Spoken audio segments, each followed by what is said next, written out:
LeBron, is it possible that you managed to get kind of actual motivation when you looked up and it appeared at least to the imaginary crowd and got yourself going? Did you use a mental trick there, or was that just accidental? No, I'm just definitely imagining our fans being in the building. It's just not. It's not the same without them. You know, miss them, miss our fans a lot, and just there's a lot of momentum plays that happen in the game where a team calls timeout or at the end of the quarter, and the fans are going to be up. So just kind of just had that vision. That's what it was pretty much.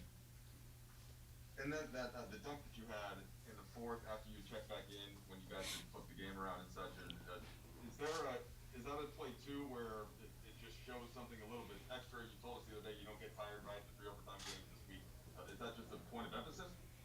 Yeah, I mean, felt great. Felt great tonight, even after our three straight overtime games. Mark, the hell of a passer he is, was able to set me up, and I was able to throw it down, and I had a great bounce in my step tonight. Okay, Bill Orem, please. Hey, LeBron, these guys, KB and Frank and Kuz, were all talking about kind of your ability to kind of turn it on in some of these games over the stretch. Is it more physically taxing at all for you when you do have these runs where you are scoring in the last 30 seconds of the third quarter? Does that take more out of you than when you are trying to set up your teammates, or is it all just kind of the same at the end of the night? No, it's just how the game is going, and it's a feel that I have. It's a feel in the momentum of the game, how the momentum of the game is shifting. No, not more taxing. Sometimes it calls for me to, turn on a little bit more as far as my scoring, and sometimes games don't. But I just read the game. I don't predetermine anything I'm going to do.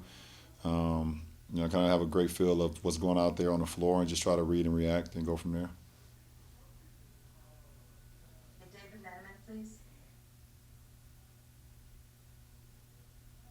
LeBron, when obviously you said many times you miss the fans, you want the fans, even when you're waving the imaginary fans, you're thinking about them. But is there any part of you that's just embracing how different this year is, and whether that be doing something like pointing to an imaginary fan, talking to a Grizzlies player in the middle of the game, noticing the Cavs executive in Cleveland? Maybe those are things you wouldn't be able to do in any other year. And at any point did you make a mental shift to like, I'll just take everything that's coming in this strange year and embrace it rather than miss the old way? I mean, I do both. I do both. I'm embracing, you know, the norm of what's been going on lately. Obviously, since the shutdown in last March, and back to the bubble and things of today, the way we've been playing this far this season without no fans and things of that nature. So I've embraced that, but also at the same time, I still miss the regular and the thing that I was grown accustomed to over my career, and all of us in sports in general.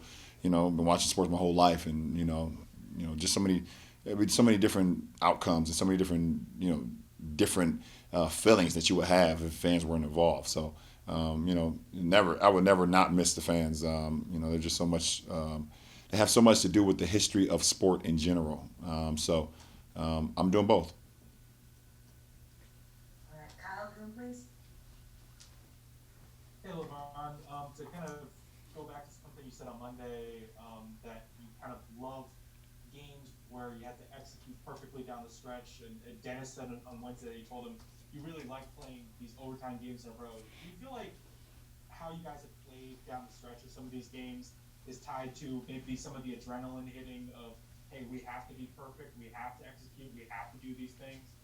I think some it has a lot to do with that because when you get down like we've been getting down early, you can't play much. You can't play many mistake possessions throughout the course of the game in order to get back into the game. So, it raises our attentive level back up.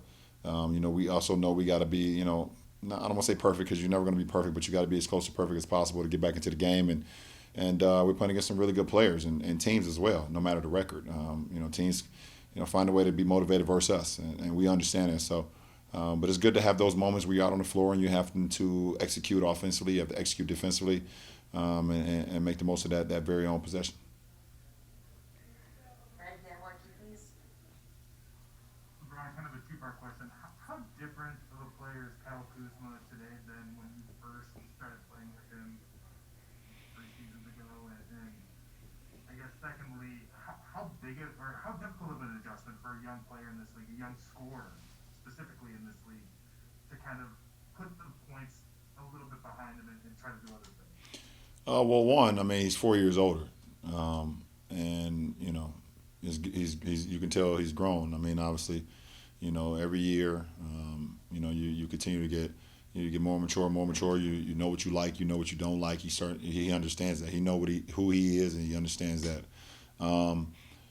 It all depends what you want in this sport. To be honest, you can have a lot of young guys or even vets at times too. Do you want to score a bunch of points but it really sometimes it doesn't really matter. It doesn't make a difference in winning and losing. Or do you want to be a part of something special where you continue to get better and you continue to make an impact and you have a role on the team where you're playing for something that's more than the sum of your individuality, and you're trying to play for a championship, things of that nature. And I know that's always a fine line, especially for young guys, especially if your score at times or whatever the case may be. But me personally, I've always kind of just played for the team.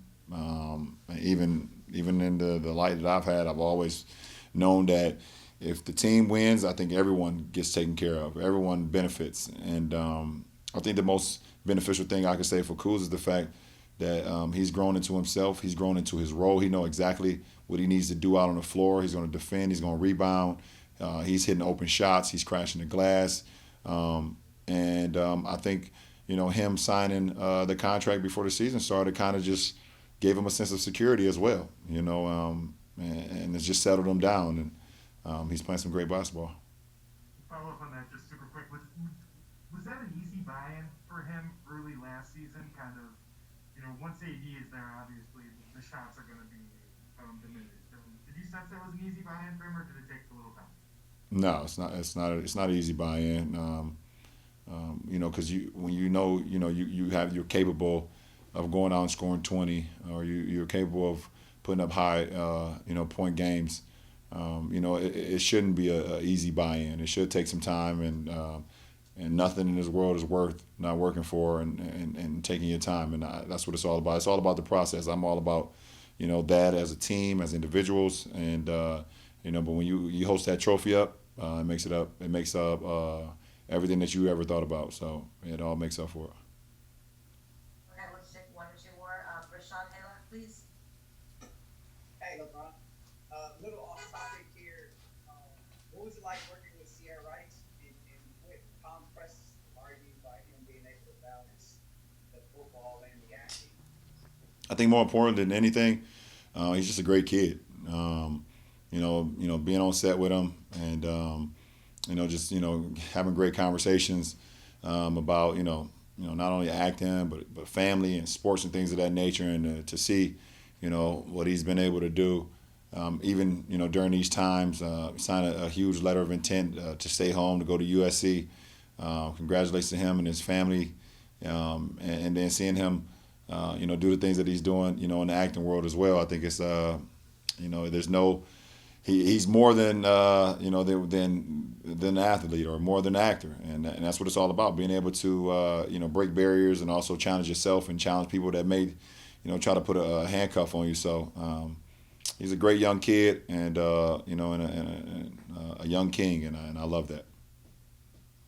Okay, last question. Claudia Destro, please. LeBron, your defense got much better in the third quarter. What began to click with the team? Well, we started getting better in the second quarter. Our first quarter was horrible. It was horrendous.